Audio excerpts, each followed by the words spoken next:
Inilah Injil suci menurut Lukas. Dua murid yang dalam perjalanan ke Emmaus, ditemani oleh Yesus yang bangkit, segera kembali ke Yerusalem.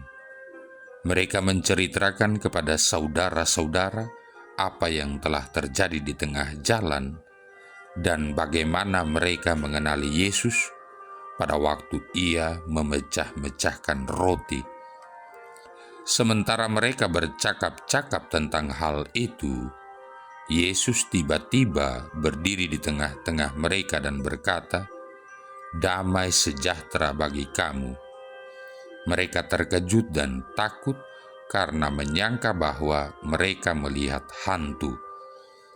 Akan tetapi Yesus berkata kepada mereka, "Mengapa kamu terkejut dan apa sebabnya timbul keraguan-raguan di dalam hatimu? Lihatlah tangan dan kakiku. Aku sendirilah ini.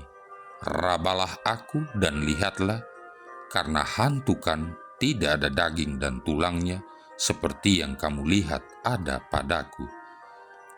Sambil berkata demikian, Ia memperlihatkan tangan dan kakinya kepada mereka. Dan ketika mereka belum juga percaya karena girang dan masih heran, berkatalah Yesus kepada mereka, "Adakah padamu makanan di sini?" Lalu mereka memberikan kepadanya sepotong ikan goreng. Ia mengambilnya dan memakannya di depan mata mereka. Yesus berkata kepada mereka, "Inilah perkataan yang telah kukatakan kepadamu ketika aku masih bersama-sama dengan kamu, yakni bahwa harus digenapi semua yang ada tertulis tentang aku dalam kitab Taurat Musa, kitab Nabi-Nabi, dan kitab Mazmur." Lalu Yesus membuka pikiran mereka sehingga mereka mengerti kitab suci. Katanya kepada mereka, "Ada tertulis demikian, Mesias harus menderita dan bangkit dari antara orang mati pada hari yang ketiga. Dan lagi, dalam namanya, berita tentang pertobatan dan pengampunan dosa harus disampaikan kepada segala bangsa, mulai dari Yerusalem. Kamu adalah saksi dari semuanya ini." Demikianlah sabda Tuhan. Saudara-saudari yang terkasih, siapakah yang usia baptisannya sudah 60 tahun atau lebih, 50 tahun, 1 bulan, beberapa hari? Lantas, apa yang menjadi penopang kesetiaan iman kita hingga saat ini? Bagaimana dengan kerajinan kita ke gereja? Bukankah kita kadang seperti tidak menemukan apa-apa ketika ke gereja? Bukankah kita juga kadang tidak ikut misa? Bagaimana dengan kerajinan doa pribadi kita? Bukankah kita sering kelelahan dan tidak berdoa? Bukankah kita juga kadang melamun saat berdoa? Bagaimana dengan kerajinan doa dan kegiatan lingkungan? Bukankah kita juga kadang tidak ikut doa dan kegiatan di lingkungan? Penopang kesetiaan iman kita adalah Tuhan sendiri. Tuhanlah yang selalu setia. Dia setia mengingatkan kita untuk ke gereja, menguatkan niat kita untuk ke gereja, ke kegiatan lingkungan, doa pribadi, dan seterusnya. Dia selalu menuntun kita lewat pengalaman dan peristiwa yang ada di sekitar kita. Kadang Dia mengajar kita untuk setia berdoa lewat pengalaman anak yang mau ujian, pengalaman kesusahan, teguran dari teman dan sahabat, dan seterusnya. Saudara-saudari yang terkasih, roh memang kuat, namun badan ini lemah. Roh Tuhanlah yang berkarya mengingatkan dan mengajar kita untuk kembali kepadanya. Tuhanlah yang selalu setia membuka hati kita akan Dia. Namun kelemahan kita kerap membuat kita tertutup untuk menerima aliran kekuatan dari Tuhan yang menuntun kita. Banyak orang Israel yang mempertanyakan kepada Petrus dan Yohanes, dari mana kuasa untuk menyembuhkan orang lumpuh yang mereka sembuhkan. Kisah Para Rasul bab 3 ayat 13-15, ayat 17-19. Dan Petrus menjawab, kuasa itu datang dari Allah yang telah mereka bunuh. Mereka dan nenek moyang mereka membunuh Yesus karena ketidaktahuan mereka dan karena ketertutupan mereka akan pewartaan kerajaan Allah. Ketertutupan pada undangan Allah membuat mereka tidak bisa menerima undangan Allah untuk tinggal dalam Dia.